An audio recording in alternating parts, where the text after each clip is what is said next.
안녕하세요. 오늘도 사연살롱을 찾아주셔서 감사합니다. 서울 사는 41세 워킹맘이에요. 멍청하고 악독하게 그지없는 남편과 시모에게서 몇 년 전 벗어났네요. 이혼을 통해서 말이죠. 그리고 차분히 준비하여 그들에게 처절한 복수를 해주었어요. 인생의 나락으로 빠진 전 남편은 제발 한 푼만 달라며 사정사정을 하고 있지만 무조건 연락 차단하고 있네요.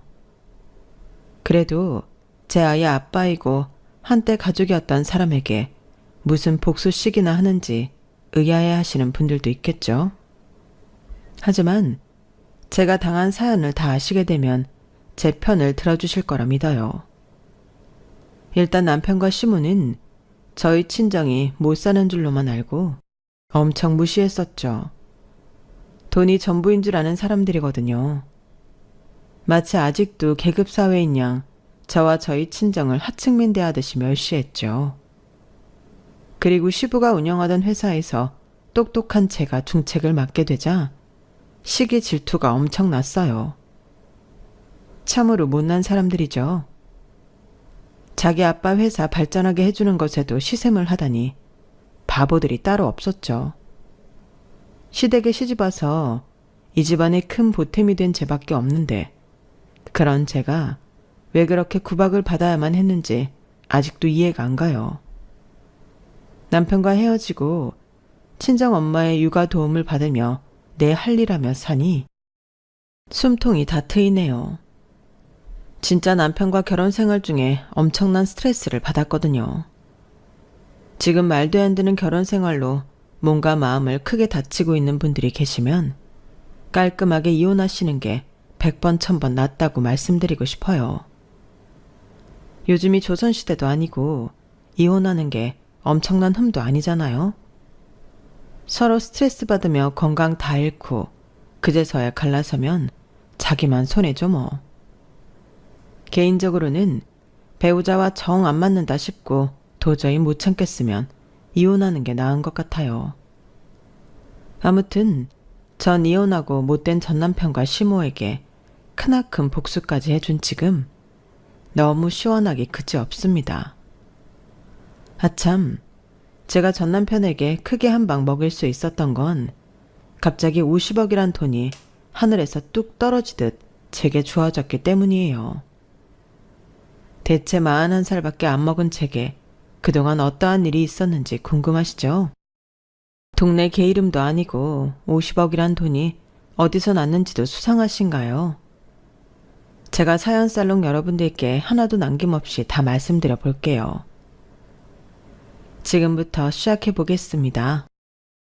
제 이야기를 하려니 제 뿌리인 저희 친정 부모님 얘기부터 안 할 수가 없네요. 저희 엄마 아빠는 두 분 다 고등학교만 졸업하고 공무원이 되어 사내 커플로 만나셨어요. 맞벌이셨기에 아이를 저 하나만 낳으셨고 그마저도 외할머니에게 양육 도움을 받을 수밖에 없었죠. 외할머니는 제2의 엄마였어요.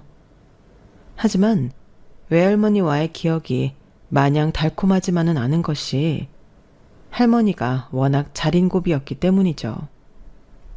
왜 옛날에 자린고비가 천장에 생선을 매달아 놓고 그걸 쳐다보며 밥과 간장만 먹었다는 얘기 있잖아요. 저희 외할머니가 딱 그 짝이었어요. 지나가면 소금기가 뚝뚝 떨어지는 그런 분이었죠. 당연히 외할머니로부터 어릴 적엔 단 500원조차 용돈 한 번 받아본 적 없었죠. 그땐 외할머니가 워낙 가난해서 그런 줄로만 알았어요. 하지만 외할아버지네가 옛날에 꽤 풍족한 집안이었다고 하더군요. 소위 만석군 집안 말이죠. 외할아버지는 집안에 돈만 믿고 제대로 된 일을 한 번도 해본 적 없는 한령 중에 한령이었고 할머니는 그런 남편을 늘 못마땅하게 생각하던 차에 할아버지가 간경화로 일찍 세상을 떠나셨죠. 아휴, 그냥 많이 빨리 죽인 게 천만다행이지. 더 살았으면 우리 집 재산 다 거덜낼 뻔했어. 이런 할머니의 반응이 웃기기도 하면서 한편으론 씁쓸하기도 했죠. 할아버지가 돌아가시자 할머니의 지갑은 굳게 닫혀 좀처럼 열릴 줄을 몰랐어요. 할머니가 늘 하시던 말씀이 있었죠. 돈이 중요한 게 아냐. 자고로 돈 있으면 사람 마음이 야들야들 나약해지는 거야. 사람 마음속에 힘을 길러야 해. 자기 입에 들어갈 건 자기가 벌어서 먹고 살아야 하는 거야.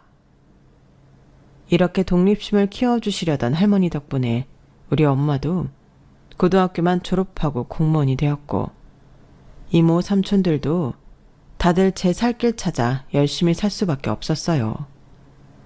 비빌 언덕이 없었으니까요.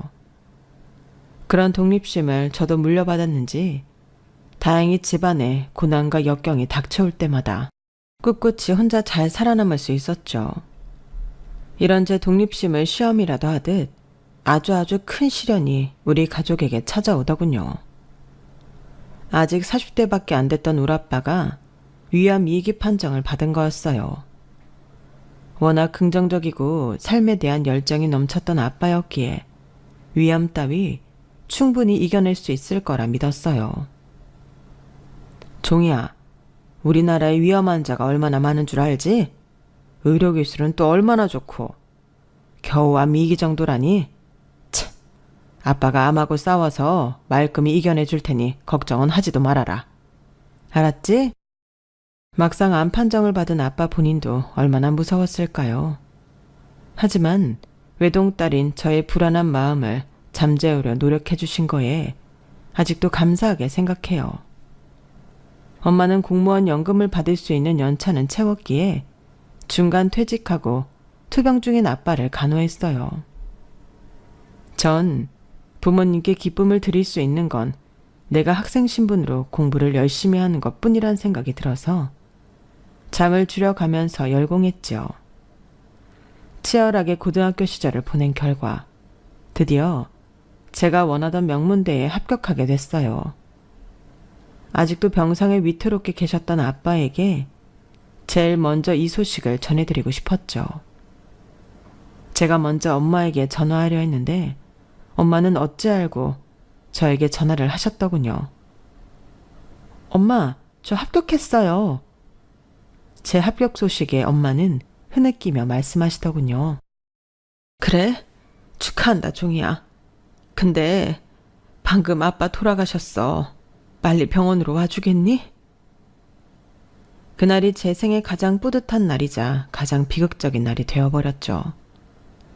전 택시를 타고 병원으로 총알같이 달려가서 방금 사망 판정을 받은 아빠의 귀에 대고 말했어요.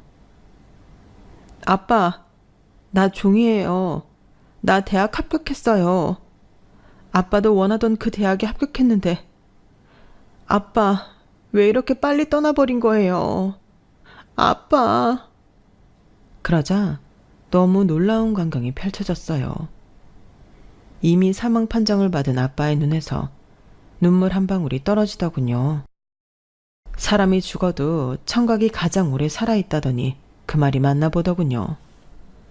그래서 아빠의 귀에 대고 저와 엄마는 사랑한다, 고맙다는 말을 원 없이 해드렸어요.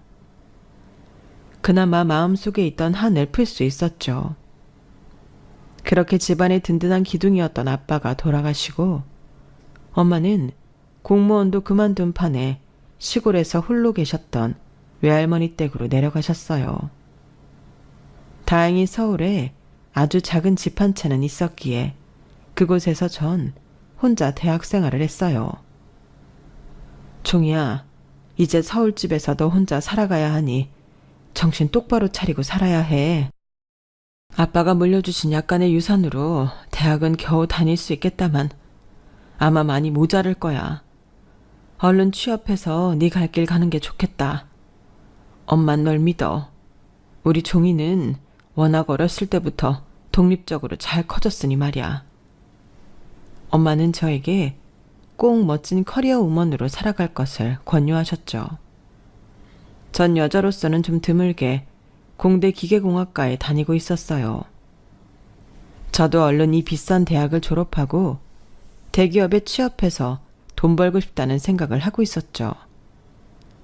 통장 잔고가 뚝뚝 줄어드는 것이 눈에 보였기 때문이에요. 늘 그래왔듯이 공대에서 열심히 공부하고 있는데 갑자기 지도 교수님께서 부르시더군요. 저와 성만 다르고 이름이 같은 교수님이어서 그런지 절 특별하게 여겨주시는 고마운 분이었죠. 종이양, 교수해볼 생각 있어요? 워낙 똑똑해서 이쪽으로 공부를 해도 좋을 것 같은데 대학원에 들어올 생각은 없나? 좋은 인재를 놓치고 싶지 않아서 말이야.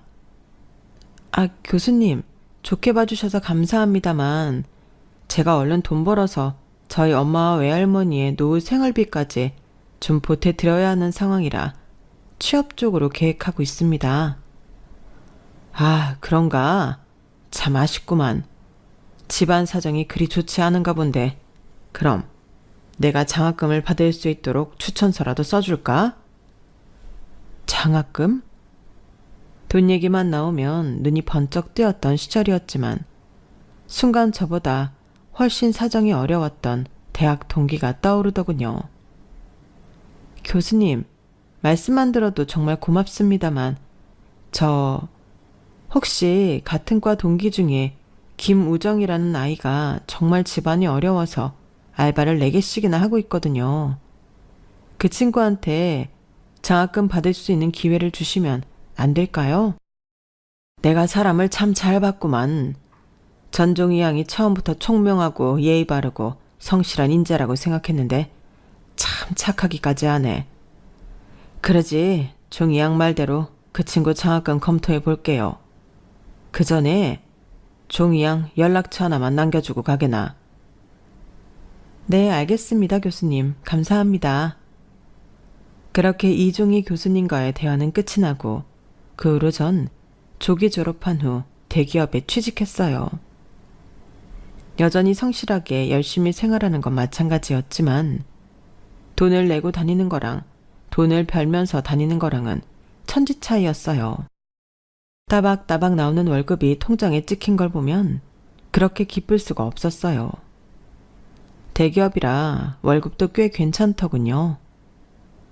그렇게 돈 버는 재미를 느끼며 한 5, 6년은 경주마처럼 일만 하면서 산 것 같아요.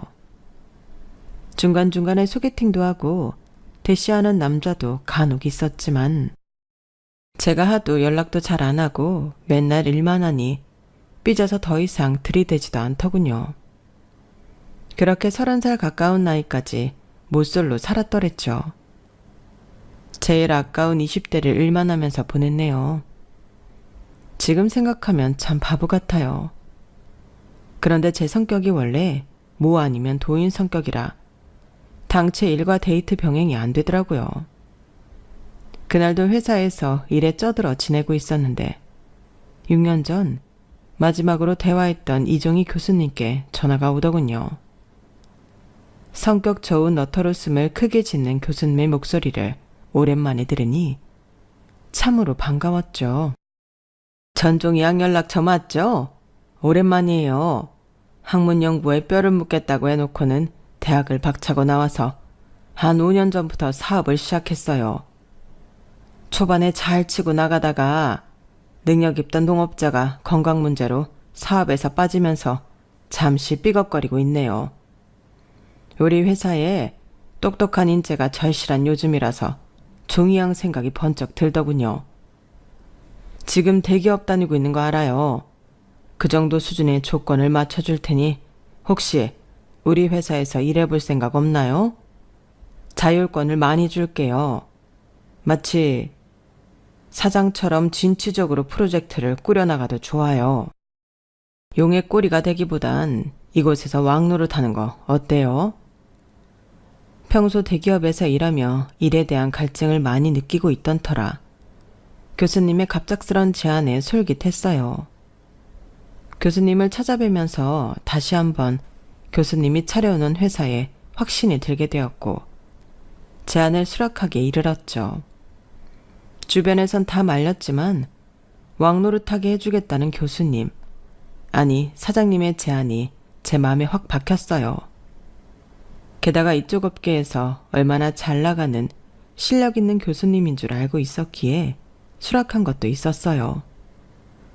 전 길게 고민 안 하고 곧바로 이직을 했어요. 첫 출근 축하해요. 종양. 아니, 정 과장이 우리 회사에 입성해주니 내가 다 든든하게 느껴지네요. 진심으로 고마워요.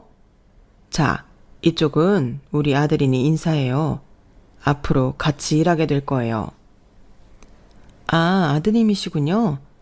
안녕하세요. 전종이라고 합니다. 앞으로 잘 부탁드려요. 제가 잘 부탁드려야죠. 전 이민철이라고 합니다. 저희 아버지가 종인 씨한테 거는 기대가 참 크세요. 학교 다닐 때부터 비범한 인재였다고 칭찬하시면서 말이죠. 전 미국에서 공부만 해왔고 아직 회사 경험이 없어서 업무적으로는 신입이나 다름없습니다. 앞으로 잘 부탁드려요. 교수님, 아니 사장님이 워낙 훤칠하신 분이긴 했어도 그 아들이란 사람은 진짜 탤런트 뺨치게 생겼더군요. 안경 낀 모습이 어찌나 지적이고 똑똑해 보이던지 첫눈에 뿅 가버렸네요. 하지만 어디까지나 공적인 자리이니 그 남자한테 첫눈에 반한 내색 따윈 하지 않고 새로운 회사 생활을 시작했죠. 사장님은 제게 거는 기대만큼 빠른 업무 추진을 원했어요. 양적으로 업무가 많았다기보단 대기업의 시스템을 끌고 와서 이곳 회사에 정착시켜주길 원했죠. 그런데 그것보다 더 책임이 막중했던 업무는 바로 자기 아들 트레이닝 시키기였어요. 그렇게 잘생기고 스마트해 보였던 이민철 과장은 사장님 아들이었기에 타이틀만 과장이지 정말 업무에 대해 아무것도 모르는 젬병이더군요. 마치 모든 걸 다 알고 있을 것 같던 그 지적인 외모와는 딴판으로 멍청하기 짝이 없었어요. 제가 워낙 일욕심이 있다 보니 제 업무를 하면서 동시에 이민철 과장에게 일을 가르치는 것이 힘에 부치더군요. 이 과장에게 솔직하게 털어놨죠. 이 과장님, 제 업무하기도 바빠 죽겠는데 과장님 일 가르쳐 드리기가 힘드네요. 사장님께 말씀드려서 다른 분께 부탁하면 안 될까요? 안 돼요. 사장 아들인지라 오랜 시간 고민하다가 하소연한 건데 단칼에 안 된다고 하니 좀 황당했어요. 왜 안 된다는 거죠? 저보다 역량 좋고 경력 있으신 분들이 몇 분 계신데 그분들한테 업무 배우시면 안 될까요? 제가 아버지한테도 꼭 종희 씨한테 업무 배우고 싶다고 말씀드렸어요. 이유가 궁금해요? 그냥 같이 있고 싶었어요. 종희 씨한테 너무 미안하지만 야근 시간을 빌려서라도 함께 저녁 먹고 같은 컴퓨터로 옆에 앉아 일도 배우고 그냥 그러고 싶었어요. 이제 와서 얘기해서 미안해요. 말 나온 김에 우리 와인 한잔 하러 갈래요? 전하기 어려운 말을 꺼낸 건데 갑자기 분위기가 이렇게 흘러가니 당황했지만 싫진 않았어요. 답답할 정도로 일은 못하는 남자였지만 저도 여자라 잘생긴 외모와 젠틀한 매너에는 못 배기겠더라고요. 그날 와인을 마시며 일 얘기를 제외하고 온갖 사적인 대화를 다 나눴어요. 한 30분 정도 지났으려나 하고 시계를 보니 어느덧 4시간이 흘렀더라고요. 시간 가는 줄 모르고 내 앞에 앉아 사람 좋은 웃음을 날리는 이 남자한테 홀딱 빠져버린 거죠. 늦게 배운 도둑질이 무섭다고 그날 와인바에서 우리 둘은 손잡고 나오며 연인이 되었고 급속도로 서로에게 빠져들었네요. 사내 커플로 비밀 연애를 하는 것이 어찌나 재미있던지 비상계단에서 뽀뽀를 하기도 하고 사내 메신저로 데이트 약속을 잡기도 했죠. 그도 그럴 것이 나이 30이 되도록 못소린 저의 첫 연애였으니 모든 게 다 새롭고 재미있더군요. 눈에 콩깍지가 제대로 씌어 이 남자가 지상 최고의 남자처럼 느껴지기도 했죠. 사실 사장 아들이었고 일은 좀 못했어도 미국 유학파 출신에 탤런트 뺨치는 외모를 지녔으니 조건으로만 따져도 왕자님 같은 남자긴 했어요. 그렇게 불같은 사랑의 결과물로 전 속도 위반을 하게 되었네요. 진짜 연애 5개월 만에 임신까지 하게 될 줄은 몰랐어요. 조심한다고 조심했는데 저도 참 찰떡서니가 없었죠. 산부인과까지 혼자 가서 빼박인 임신 소식을 듣게 되니 너무 긴장이 되어 가슴이 콩닥콩닥 뛰더군요. 일단 남친에게 제일 먼저 카톡으로 알렸어요. 그랬더니 돌아오는 대답이 좀 충격적이었어요. 임신이라고? 헐. 전 당장 남친에게 전화를 했죠. 반응이 그게 뭐야? 헐이라니. 나 혼자 임신했어? 당신 아기를 가졌다는 사람한테 헐이라니. 미안해. 나도 이런 일은 처음이라. 암튼 임신 축하해. 누군 임신해봤어? 나도 처음이야. 그리고 딴 사람이 임신 축하하는 거야? 뭐야? 무슨 이런 바보 같은 사람이 다 있어. 끊어. 남친의 말도 안 되는 반응에 짜증이 확 나더군요. 그동안 사랑했던 감정이 차게 식어버리는 느낌이었죠.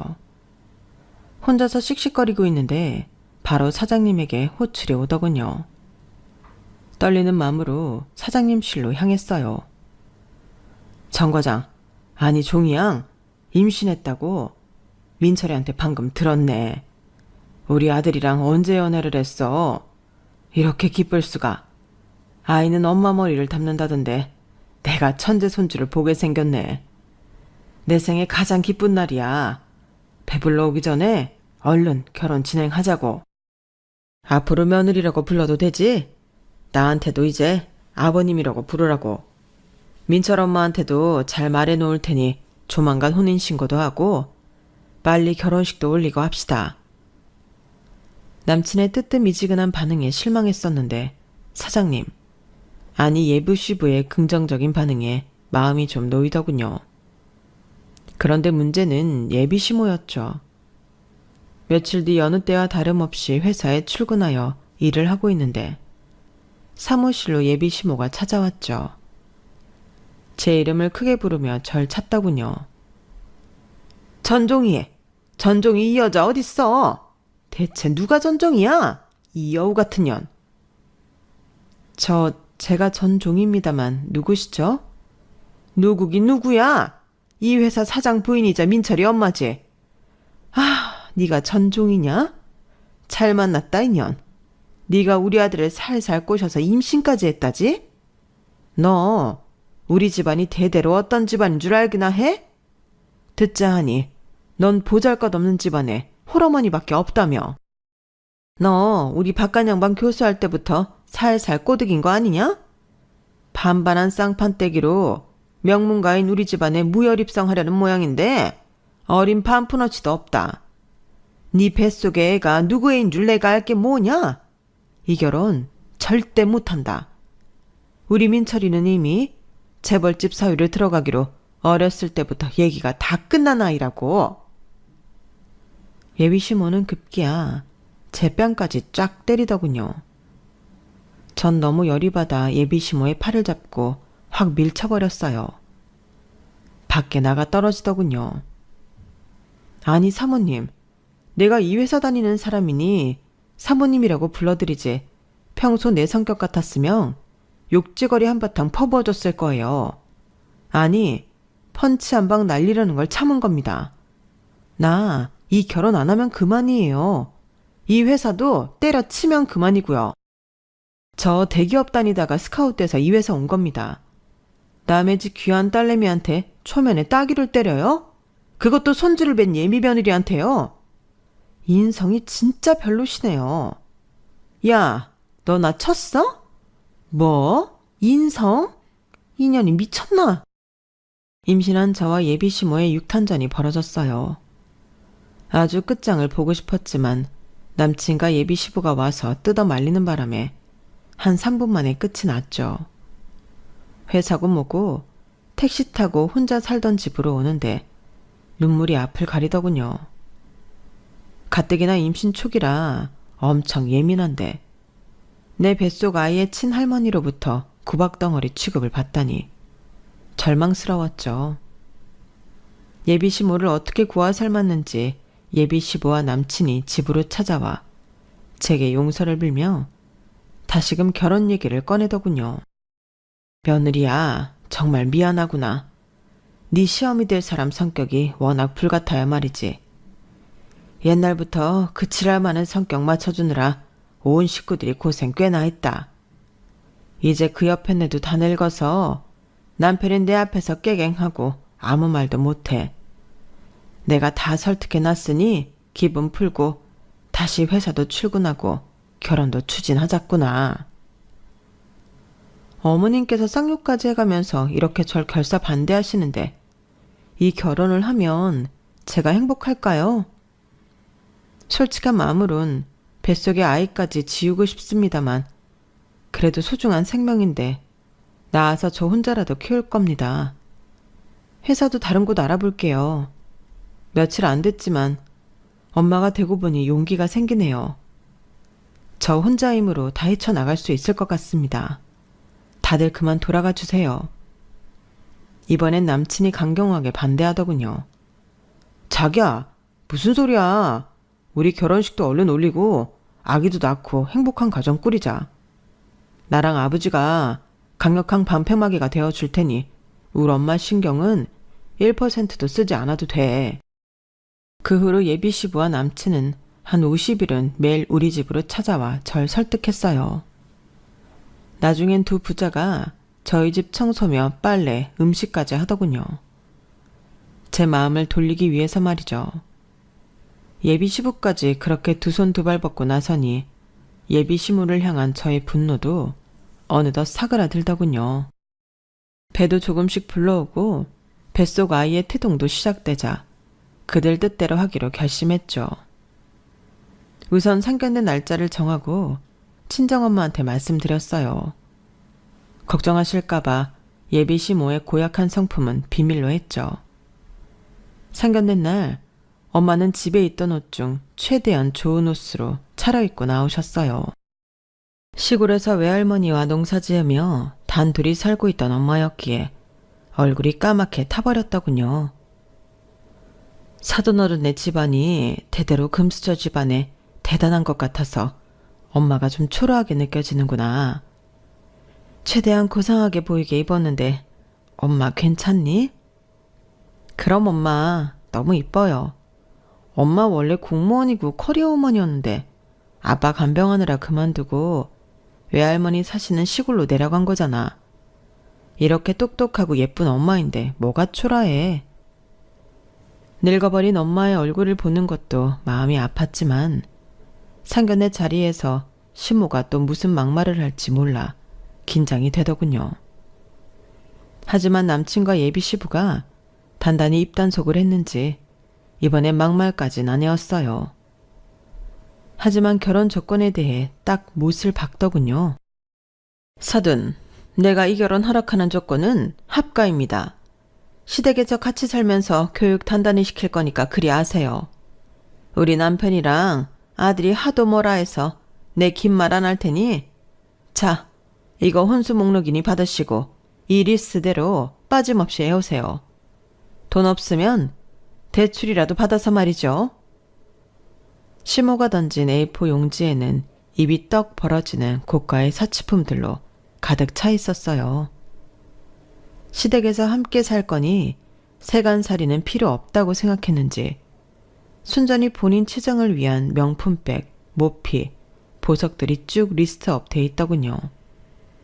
심지어 사진까지 첨부돼 있었죠. 어이가 없었어요. 화나서 시모한테 냅다 지르려는 걸 저희 친정엄마가 조용히 말리시더군요. 얘 종이야, 엄마가 다 알아서 준비할 테니 걱정 마. 임신까지 한 마당에 구박받지 않게끔 최대한 성의를 보여야지. 딸 가진 죄인이라는 말이 실감났어요. 아무리 경제력 차이가 나는 결혼이었지만 엄연히 나도 명문대 나와서 대기업 다니던 여자였는데 뭔가 꼴리는 듯한 입장에 화가 나더군요. 그럴 때마다 시부가 천사처럼 나타나 제게 도움을 줬어요. 시부는 상견례 다음 날 절 따로 부르시더군요. 새아가, 자, 돈 받고 네 욕심 많은 시어머니 욕심 좀 채워줘라. 아마 계모임 같은 데서 며느리한테 혼수 뭐뭐 받았다고 자랑하려고 그러는 것 같아. 그놈의 계모임이 뭔지 우리 집에 복이 넝꿀치 들어온 것도 모르고 맨날 돈돈거리는 꼴이라니. 에휴, 이 돈이면 네 시어머니가 원하는 혼수 다 해올 수 있을 거야. 내가 이 돈 준 건 비밀로 하고, 알았지? 시부가 준 봉투를 열어보니 웬 수표가 들어있더군요. 집에 와서 다시금 확인해보니 무려 1억 원짜리였죠. 이 큰 돈을 어찌해야 하나 고민하다가 시부가 시키는 대로 했어요. 명품 전문 매장을 돌며 혼수 리스트에 있는 걸 다 사서 시모한테 바쳤죠. 그랬더니 시부의 말대로 시모의 입이 찢어지더군요. 만족스러운 시모의 미소를 보는 것도 역겹더군요. 아무튼 그렇게 삐걱거리며 남편과 저의 결혼 생활은 시작되었어요. 자의반 타의반으로 만삭 때까지 회사 일은 계속했어요.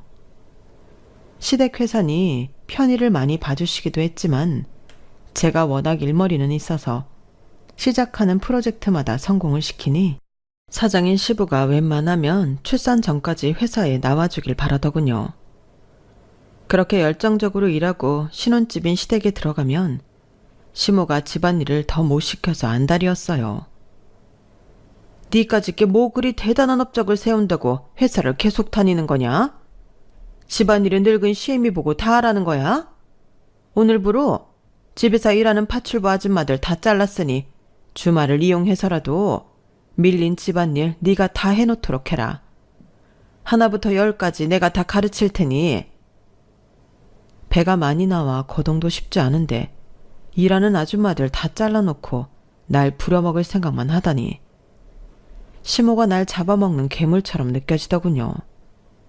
제 성격에 가만히 있을 수 없었죠. 어머님, 제 뱃속에 어머님 핏줄이 자라고 있어요. 이 아이가 세상에 잘 태어날 수 있게끔 도와주셔도 시원찮을 판에 시댁 회사 일까지 하며 집안일까지 저보고 하라고요? 저는 그렇게는 못해요. 야, 너 내가 이럴 줄 알았다. 못돼 먹은 년 같은 이라고. 돈 없으면 시집와서 돈값을 해야지. 어디서 백날 첫날 시애미한테 눈을 부릅뜨고 대들어. 이렇게 시모와 큰 소리가 나자 시부가 방에서 나와 제 편을 들어줬어요. 어이 민철 엄마, 왜 임신한 며느리한테 또 난리야. 여자의 적은 여자라더니 당신도 임신해 봐서 며느리 힘든 거 잘 알 텐데 집안일이나 시키러 들어. 우리 며느리가 우리 회사 입사한 후로 매출이 수직 상승한 거 몰라? 복덩이가 집에 들어왔는데 왜 구박 못해 안달이야. 똑똑한 며느리 집안일 시키지 말고 내일부로 다시 파출부 아줌마들 뽑아서 시켜. 집에만 있는 여편네가 집안일 손끝 하나 안 대려고 하고 나 참. 이렇게 늘 쉴드를 쳐주던 시부가 너무 고마웠어요. 집안에서 유일한 방패막이었죠. 그동안 남편은 뭐 했냐고요? 그 인간은 한량 중에 한량이었어요. 연애할 때 시부 회사에서 일하는 척 했던 것도 다 연기였더군요. 그렇게 노는 걸 좋아하고 자는 걸 좋아하는 사람인 줄은 꿈에도 몰랐어요. 완전히 잠만보가 따로 없었죠.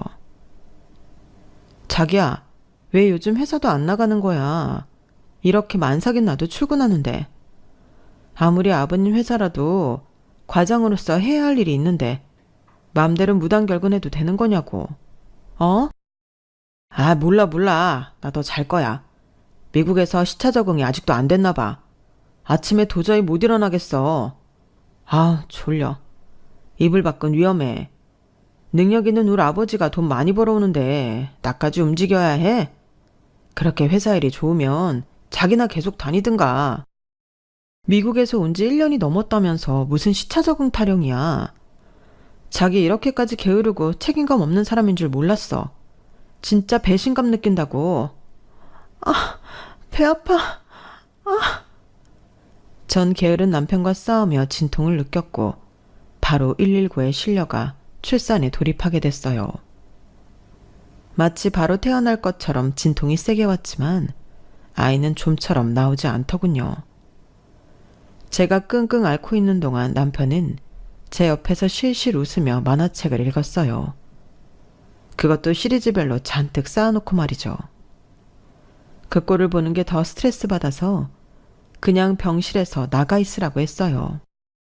나 혼자 힘주며 아기 낳는 게 나을 것 같아서요. 그렇게 혼자서 아기를 낳고 조리원에 들어가 있는 2주 동안 제 인생에서 가장 편했던 순간 같아요. 왜 조리원이 천국이라고 하는 줄 알겠더라고요. 아마도 남편과 시모 면상을 보지 않아도 되니 더 좋았던 것 같기도 하네요. 눈에 넣어도 아프지 않을 딸 수연이를 낳고는 최소 1년은 집에서 쉬며 오롯이 육아에만 집중하고 싶었어요. 하지만 출산한 지 한 3개월 만에 청천벽력 같은 소식이 들려왔죠. 시부가 췌장암 말기 판정을 받은 거예요. 그동안 사업체를 나름 성공적으로 이끌어오며 제대로 건강검진 한번 받아볼 겨를이 없었던 시부는 그렇게 시기를 다 놓치고 말기에 암덩어리를 발견하고 말았어요. 어쩐지 요즘 시부의 외모가 정말 피골이 상접하더군요. 절망스런 표정의 시부는 절 따로 불러 신신당부했어요. 세아가, 내가 믿을 수 있는 사람은 우리 세아가 뿐이로구나. 하늘이 원망스럽지만 사람은 누구나 다 언젠간 죽기 마련이니 내 운명을 받아들일 수밖에. 지난 6, 7년간 죽을 힘을 다해 쌓아온 이 회사를 이대로 무너지게 둘 순 없다. 아가, 얼마 전에 퇴사한 박전무 알지? 그 박전무 놈이 나한테 우리 회사 의 약점과 비리며 모든 기밀사항을 다 기자한테 폭로하겠다며 날 협박하더구나. 내가 얼마 정도 돈을 줘서 입막음하고 퇴사시켰다만 박전무가 내게 준 자료들을 세아가 너한테 줄 테니 잘 보관하고 있으면서 2번 다시 이런 일이 없도록 미비한 점을 잘 보완하도록 해. 사업을 하다 보면 100% 완전 무결할 순 없으니 사소한 비리며 허점이 나오기도 하더구나. 그리고 망나니 같은 우리 아들을 잘 부탁한다. 내가 너의 방패막이가 돼줘야 하는데 온갖 부탁만 하고 이렇게 떠나는구나. 정말 미안하다. 이렇게 시부는 너무 허망하게 세상을 뜨고 말았어요. 장례식장에서 누가 자식인지 헷갈릴 정도로 남편보다 오히려 제가 더 많이 울었네요. 마치 내 친아버지가 돌아가시는 느낌이었죠. 저를 비롯한 회사 임직원들의 우려에도 불구하고 시모의 강력한 뜻으로 남편이 사장 자리에 올랐죠. 그 후의 일들은 불보듯 뻔했어요. 사장이 회사에 출근하는 날보다 집에서 만화책 보는 날이 더 많았으니까요. 그렇게 회사가 서서히 침몰해 가던 중 시골에 사시던 저희 친정엄마 환갑이 돌아왔어요. 회사 생활이며 아이 키우는 것, 결혼 생활 등에 지쳐 친정엄마에게 연락도 제대로 못 드리고 사는 게 너무 죄송해서 생일잔치라도 치러드리고 싶었죠. 남편에게 카톡으로 친정엄마 환갑 얘기를 꺼냈어요. 그러자 잠시 후 단문이 오더군요.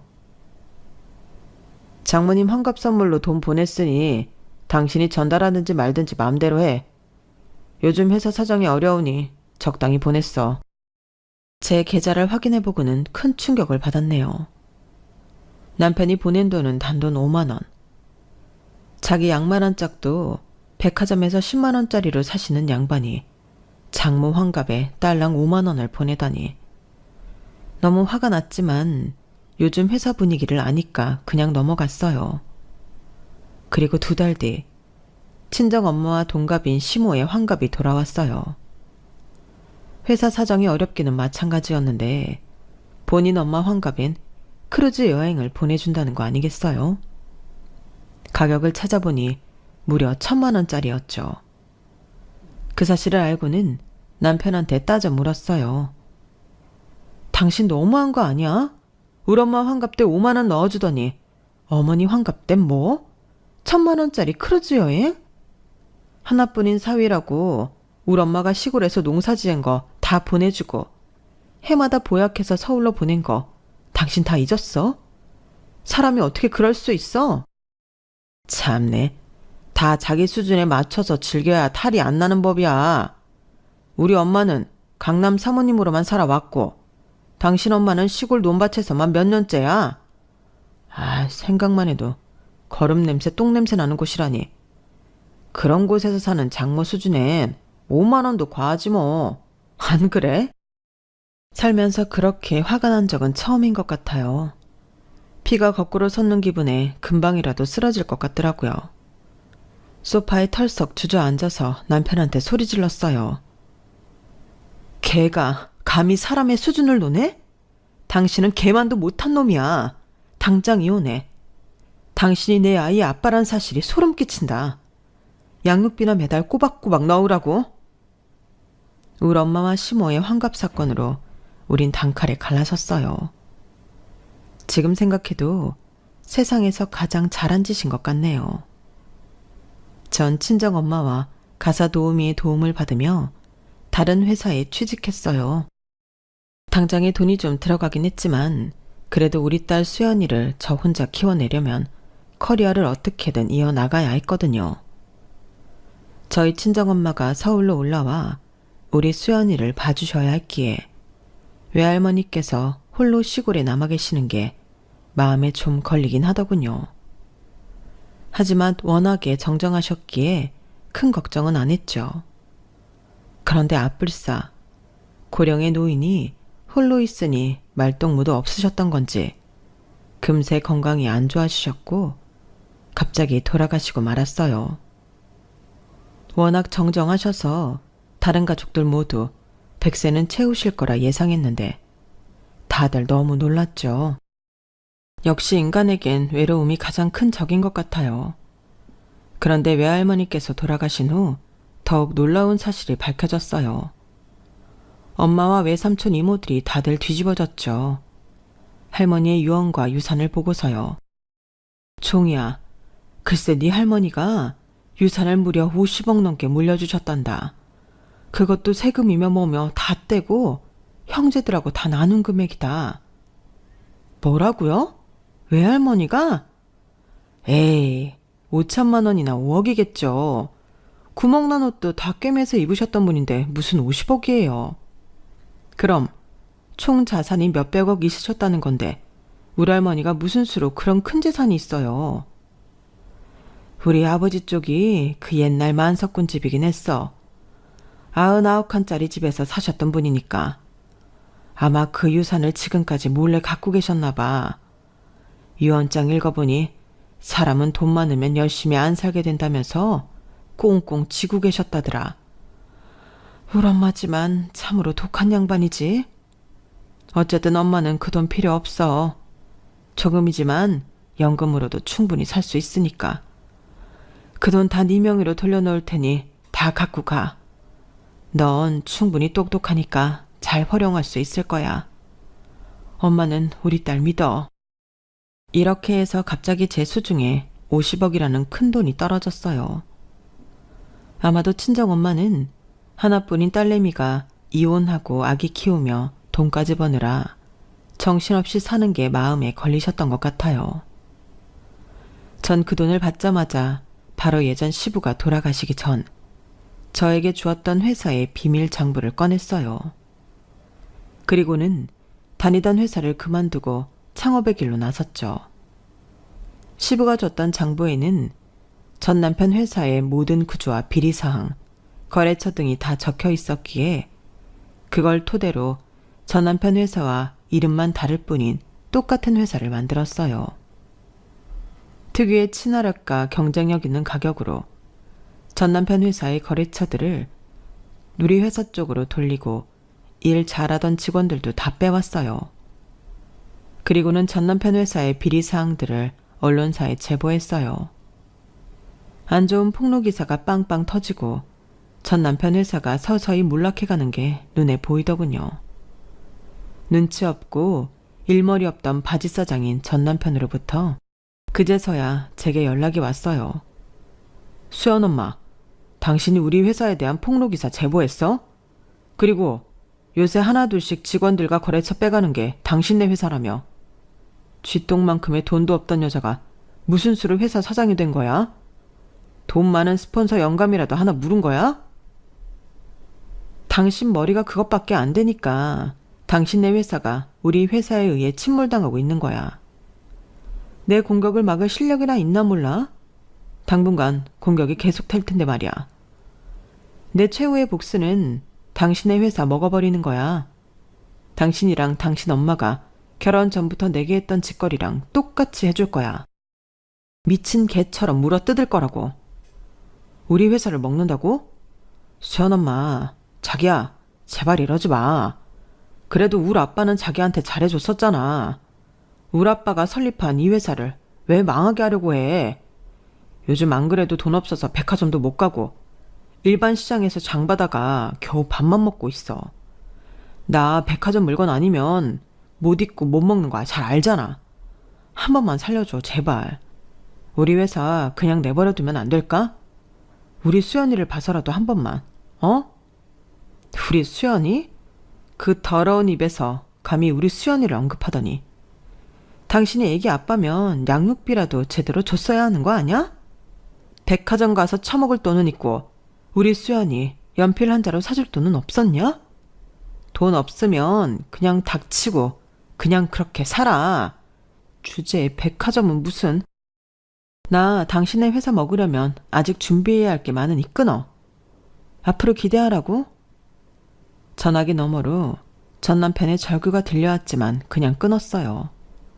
아직도 백화점 어쩌고 운운하다니. 본인 회사 직원들 월급도 제대로 못 주는 판에 아직 정신 못 차린 게죠. 아주 통쾌해 죽겠네요.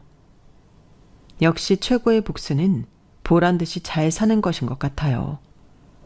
앞으로 전 남편 회사를 인수하고 더 나아가 업계 1위 회사가 되도록 끊임없이 노력하렵니다. 제가 어디까지 갈 수 있을지 여러분께서 응원해 주시길 바래요. 숨이 닿는 그날까지 성실하게 노력해서 살 거니까요. 여러분 앞날에서 꽃길만이 펼쳐지시길 바랍니다. 긴 글 읽어주셔서 감사해요. 저도 여러분을 늘 응원하겠습니다. 여러분, 사연 댓글에 응원과 현명한 조언 부탁드려요. 좋아요와 구독은 저에게 큰 힘이 됩니다. 오늘도 좋은 일 가득하세요.